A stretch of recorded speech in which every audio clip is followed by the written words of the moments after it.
welcome to all. My name is Deepmala Ramcharan, and today we'll start NCERT Class 12th, India, People and Economy, Chapter 1st, Population Distribution, Density, Growth and Composition, Part 3rd.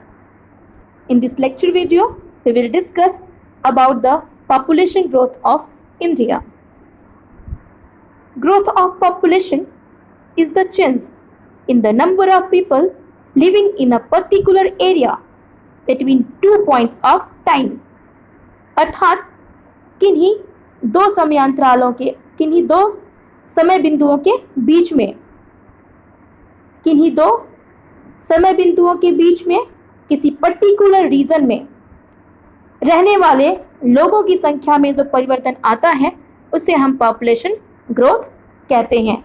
ठीक है, for example के लिए India में जो है हर 10 years पे जो है जो डिकेडल ग्रोथ है वो निकाला जाता है। ठीक है, फॉर एग्जांपल के लिए जो है 2001 और 2011 ये क्या हो गया, दो समय बिंदु हो गए। ठीक है, इनके बीच जो है जो जनसंख्या में चेंजेस आए वो क्या हो गया, डिकेडल ग्रोथ हो गया, पॉपुलेशन ग्रोथ हो गया।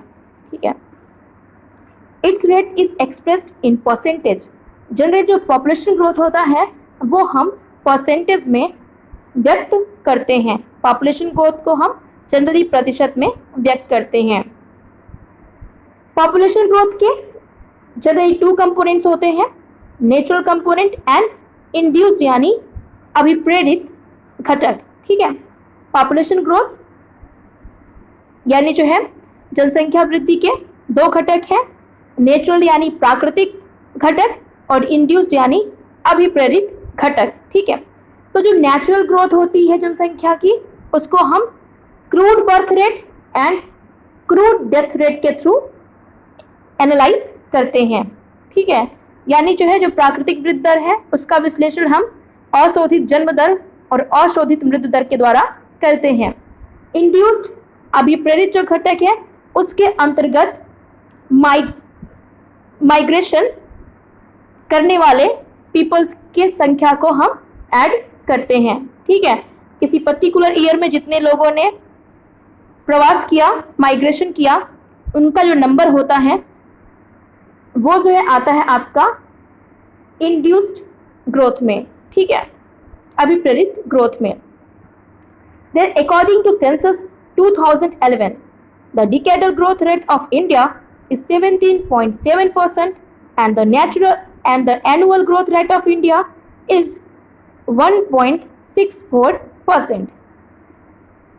जनगणना 2011 के अनुसार भारत की दशकीय वृद्धि दर, ठीक है, यानी जो है 2001 से लेकर 2011 के बीच के 10 सालों में जनसंख्या में जो वृद्धि हुई है, ठीक है, उसकी रेट क्या है, 17.7% है। तो भारत की डिकेडल ग्रोथ रेट यानी दशकीय वृद्धि दर कितनी है, 17.7% है। वही जो है annual growth rate of India is 1.64%। Bharat की वार्षिक वृद्धि दर पर ईयर जो होने वाली वृद्धि दर है वो है 1.64%। तो ये स्टेटमेंट जो है आपको याद रखना है कि इंडिया की जो डिकेडल ग्रोथ रेट है, 10 की वृद्धि दर है, 10 सालों में जो वृद्धि होने वाली है वो कितना है, 17.7%, और जो है जो एनुअल ग्रोथ रेट है वो है 1.64%। वार्षिक वृद्धि दर 1.64% है। जनरल जो पॉपुलेशन ग्रोथ होती है, पॉपुलेशन चेंज होता है वो क्या होता है, पॉजिटिव भी हो सकता है या निगेटिव भी हो सकता है। ठीक है, दोनों में से कुछ भी हो सकता है, यानी जो पॉपुलेशन है वो इंक्रीज भी कर सकती है और डिक्रीज भी कर सकती है। Now how to calculate population growth. Generally population growth का फॉर्मूला होता है जी, डिकेडल ग्रोथ रेट। ठीक है, डिकेडल ग्रोथ रेट यानी दशकीय वृद्धि दर को हम जी से डिनोट करते हैं, रिप्रेजेंट करते हैं। तो G equal to P2 minus P1 upon P2 into 100। ठीक है, इसमें P2 क्या है, population of the present year, and P1 equal to population of the base year. मान लीजिए हमें 2001 से लेकर 2011 के बीच की पॉपुलेशन ग्रोथ निकालनी है, ठीक है। तो इसमें जो 2011 ये क्या होगा, हमारा P2 हो जाएगा, ठीक है, population of the present year. तो 2011 की जो पॉपुलेशन होगी वो हम P2 में लिख देंगे। देन जो है P1 हमारा 2001 हो जाएगा, population of the base year. तो 2001 की जो पॉपुलेशन होगी वो हम बेस ईयर में लिखेंगे, ठीक है। दोनों को माइनस करने के बाद उसे हम P2 से यानी प्रेजेंट टाइम की पॉपुलेशन से हम उसको डिवाइड कर देंगे, फिर जो आएगा उसमें हम 100 मल्टीप्लाई कर देंगे। इस तरह से जो है हम डिकेडल ग्रोथ रेट यानी 10 की वृद्धि दर निकालते हैं। देन ग्रोथ ऑफ पॉपुलेशन, यहां पर इस टेबल में 1901 से लेकर 2001 के बीच का जो पॉपुलेशन ग्रोथ है वो दिखाया गया है। इसमें हम देख सकते हैं कि 1901 से लेकर 1921 तक जो पॉपुलेशन है वो लगभग स्थिर है, उसमें ना तो वृद्धि हो रही है ना कमी हो रही है, ठीक है। कभी वृद्धि हो रही है, ठीक है, तो कभी जो है ये निगेटिव में चली जा रही है, तो जनसंख्या लगभग स्थिर है, ठीक है। उसके बाद जो है इवन जो है आप देख सकते हैं कि 1921 में जो पॉपुलेशन चेंजेस हैं वो निगेटिव रहे, ठीक है, -0.31, यानी जनसंख्या जो है डिक्रीज कर गई इस टाइम पे। एक चीज और बता दूं, जो 1921 है इसको विभाजक वर्ष कहते हैं, डिविडेंड ईयर कहते हैं। ये जो एग्जामिनेशन पॉइंट ऑफ व्यू से बहुत इंपॉर्टेंट है, इवन जो है आगे के एग्जामिनेशन जब आप भी किसी सर्विस के लिए एग्जाम देंगे तो उसके लिए भी बहुत इंपॉर्टेंट है। बहुत बार ये पूछा जाता है कि कौन सा ईयर है जिसको हम डिविडेंड ईयर या विभाजक वर्ष कहते हैं, ठीक है। तो 1921, क्योंकि इंडिया में जो पॉपुलेशन ग्रोथ होना शुरू हुई थी वो 1921 के बाद से स्टार्ट हुई थी, ठीक है। तो इसके बाद जो है 1921 to 51 के बीच का ईयर है, उसमें क्या होता है, जनसंख्या में धीरे धीरे जो है इंक्रीजिंग शुरू होती है, जनसंख्या में धीरे धीरे वृद्धि शुरू होती है। उसके बाद जो है आता है 1951 to 1981, इसमें क्या होती है, जनसंख्या तेजी से बढ़ना शुरू होती है और मृत्यु दर भी काफी कम हो जाती है, ठीक है।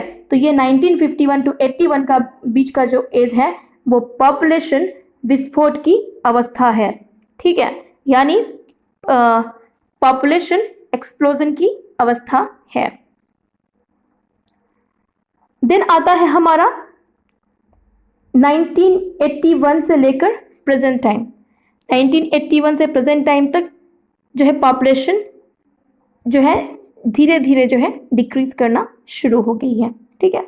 तो इस तरह से देख सकते हैं कि जो है जो पूरा हमारा 1901 से लेकर 2001 तक का जो पॉपुलेशन चेंजेस है उसको पॉपुलेशन चेंज का जो ट्रेंड है उसको हम 4 स्टेजेस में डिवाइड कर सकते हैं, ठीक है।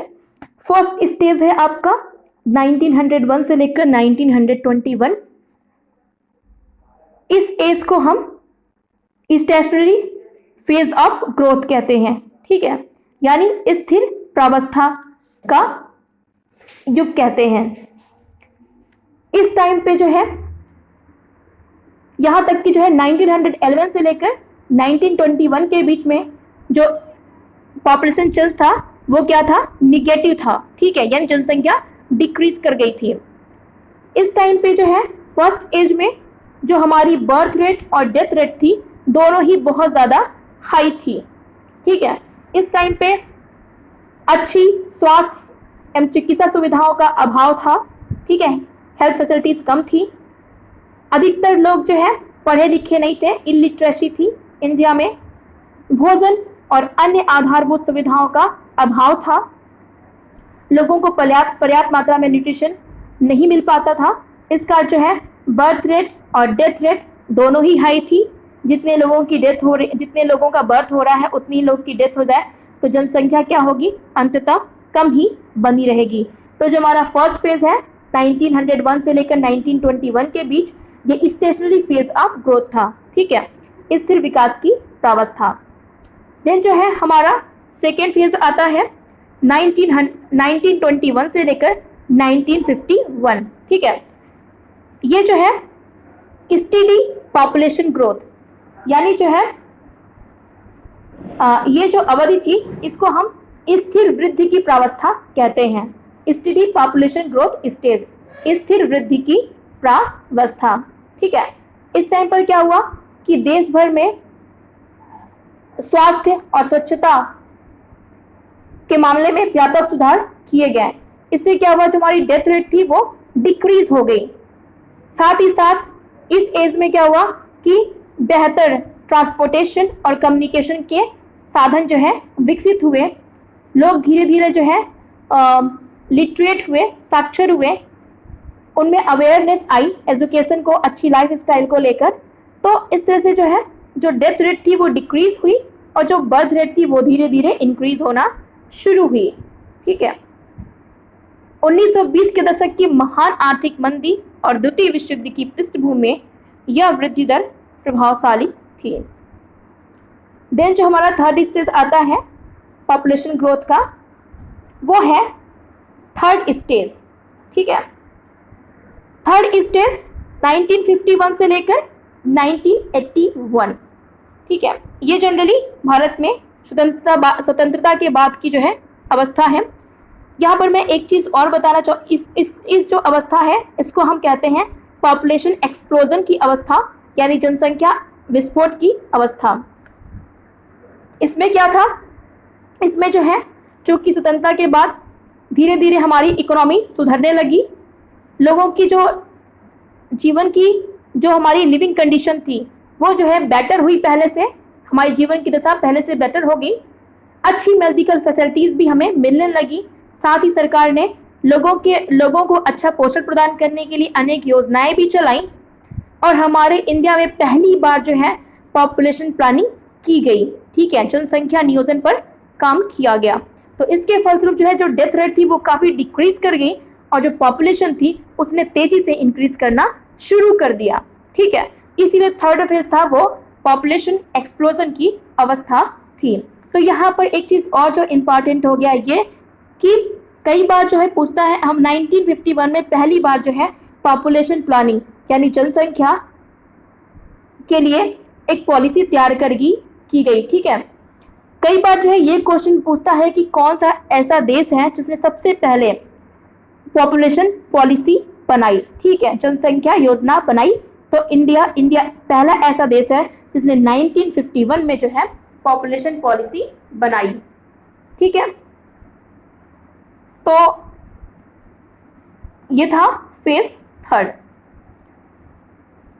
इस टाइम में जो है आपने इंडिया में 5th ईयर प्लान भी शुरू हो गया, तो केंद्रीकृत नियोजन के माध्यम से विकास कार्य किए गए थे थर्ड फेज में। नाउ आता है फेज 4। ठीक है, जो हमारा फेज 4 है वो 1981 से लेकर आज तक जो है अभी जारी है। ये जो है स्लोइंग डाउन, इसमें जो पॉपुलेशन है वो धीरे धीरे जो है घट रही है, क्रमशः ग्रेजुअली ये स्लोइंग डाउन हो रही है।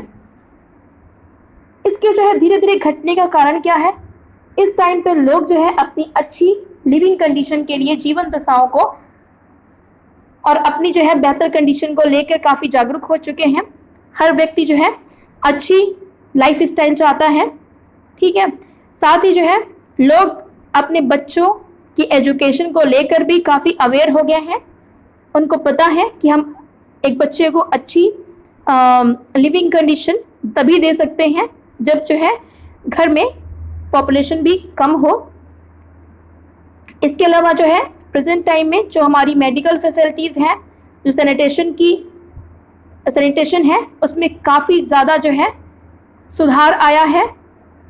तो इससे क्या हुआ कि जो प्रेजेंट टाइम में जो डेथ रेट है वो काफ़ी कम हो चुकी है, लेकिन बर्थ रेट जो है धीरे धीरे कम हो रही है।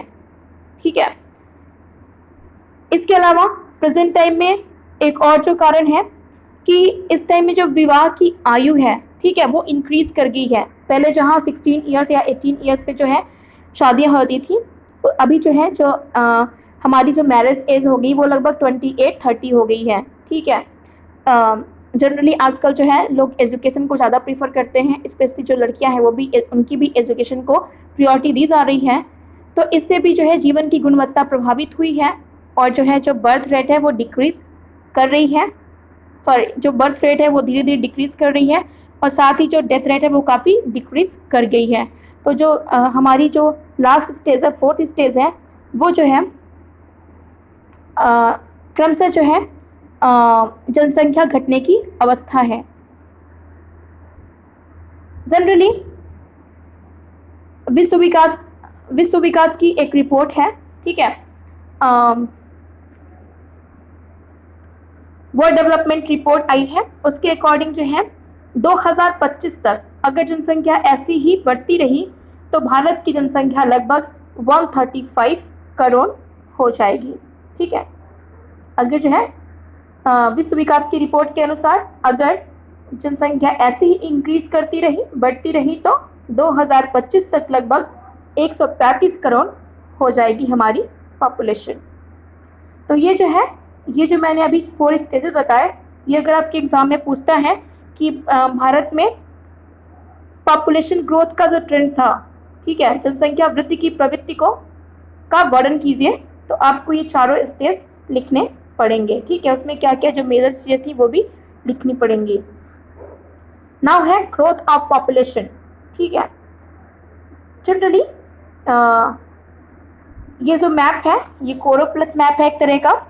ठीक है, इसमें जो है जो डार्क कलर है, ठीक है, जो डार्क शेड है रेड कलर का, वो दिखाता है हाई पॉपुलेशन ग्रोथ वाले एरियाज को। देन जो उससे कम डार्क शेडो है वो जो है वो कम यानी जो है लो पॉपुलेशन ग्रोथ को दर्शाता है। ठीक है, और जो जो है एकदम लाइट शेड है रेड कलर का, वो जो है लोवेस्ट पॉपुलेशन ग्रोथ को दिखाता है। तो हम इस मैप में देख सकते हैं कि जो हमारा बिहार है, जो हमारा बिहार है, जम्मू कश्मीर है, राजस्थान है, या नॉर्थ ईस्ट के कुछ स्टेट हैं, मणिपुर, मिजोरम, नागालैंड, तो यहाँ पे जो जनसंख्या वृद्धि की दर रही है वो काफ़ी हाई रही है। ठीक है, नागालैंड की बात करें, लेकिन ये जो है 2001 का 91 टू 2001 का जो है सेंसस पे बेस्ड है। ठीक है, नागालैंड की बात करें तो नागालैंड एक ऐसा स्टेट रहा है 2001 टू 2011 के बीच में जिसने ऋणात्मक यानी जो है निगेटिव पॉपुलेशन ग्रोथ जो है दिखाई है। ठीक है, इसके अलावा जो है हमें उत्तर प्रदेश और मध्य प्रदेश, महाराष्ट्र, गुजरात, इन एरियाज़ में हमें मीडियम पॉपुलेशन ग्रोथ देखने को मिली है इस मैप के अकॉर्डिंग। इसके अलावा जो हमारे साउथ के रीजन्स हैं, कर्नाटका, तमिलनाडु, केरला, आंध्र प्रदेश, छत्तीसगढ़, ओडिशा, तो पश्चिम बंगाल, यहाँ पे जो है लोअर डिकेडल ग्रोथ देखने को मिली है। इसके अलावा जो इम्पोर्टेंट फैक्ट्स है उस पर बात कर लेते हैं।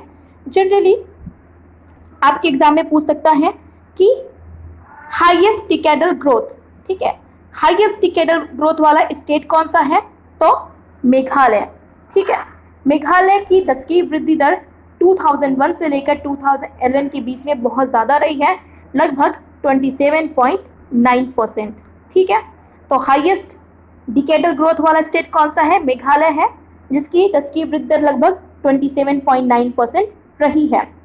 देन सेकेंड आता है, अगर क्वेश्चन ये आ जाए कि हाईएस्ट डिकेडल ग्रोथ वाला यूनियन टेरिटरी कौन सा है, संघ शासित प्रदेश कौन सा है, तो है दादर नगर हवेली। दादर नगर हवेली की जो डिकेडल ग्रोथ रही है वो 55.9% रही है। ठीक है, जो मेघालय से भी ज़्यादा है। दिन आती है, हम बात करते हैं लोएस्ट डिकेडल ग्रोथ की। ठीक है, तो सबसे कम दशकीय जनसंख्या वृद्धि रही है नागालैंड की। नागालैंड की जो दशकीय वृद्धि रही है वो ऋणात्मक रही है, निगेटिव रही है, -0.6। तो ये भी क्वेश्चन आ सकता है कि ऐसा कौन सा स्टेट था जिसकी जो वृद्धि दर थी वो नकारात्मक थी या निगेटिव थी, तो नागालैंड की 2001 से लेकर 11 के बीच की जो ग्रोथ थी वो -0.6 थी, यानी निगेटिव थी। देन बात करते हैं लोएस्ट डिकेडल ग्रोथ वाले यूनियन टेरिटरीज की, तो लक्षद्वीप की जो डिकेडल ग्रोथ रेट रही है वो संघ शासित प्रदेशों में सबसे कम रही है। ठीक है, इसकी जो डिकेडल ग्रोथ थी वो लगभग थी 6.3%। ठीक है, तो ये जो है इंपॉर्टेंट फैक्ट्स, इसको याद रखिएगा। हाईएस्ट डिकेडल ग्रोथ वाला स्टेट कौन सा है? मेघालय। और यूनियन टेरिटरी कौन सी है? Dadar Nagar Haveli. Lowest decadal growth वाला जो स्टेट था नागालैंड, और इसकी जो ग्रोथ रेट रही है वो निगेटिव रही है, -0.6 रही है। इसके अलावा जो लोएस्ट डिकेडल ग्रोथ वाला यूनियन टेरिटरीज है वो है लक्षद्वीप। ठीक है, इसके अलावा जो एक और चीज इंपॉर्टेंट है, पॉपुलेशन डबलिंग टाइम। ठीक है, पॉपुलेशन डबलिंग टाइम जो है जनरली जनसंख्या के दोगुना होने का समय वो समय होता है जिसमें जनसंख्या की जो वार्षिक वृद्धि दर है, एनुअल ग्रोथ रेट है, वो दुगनी हो जाए, डबल हो जाए। ठीक है, population doubling time is the time taken by any population to double itself as its current annual growth rate. ठीक है, पॉपुलेशन डबलिंग टाइम वो टाइम है जिसमें जनसंख्या की वर्तमान वार्षिक वृद्धि दर दोगुनी हो जाए। ठीक है, तो आज के लिए जो है बस इतना ही। पॉपुलेशन ग्रोथ का जो स्पेशल पैटर्न है उसको हम कल फिर से कंटिन्यू करेंगे। आज के इस लेक्चर में कोई क्वेरी हो आपको तो वो आप मुझे नीचे दिए कमेंट बॉक्स में लिखकर पूछ सकते हैं। तब तक के लिए जय हिंद, थैंक यू।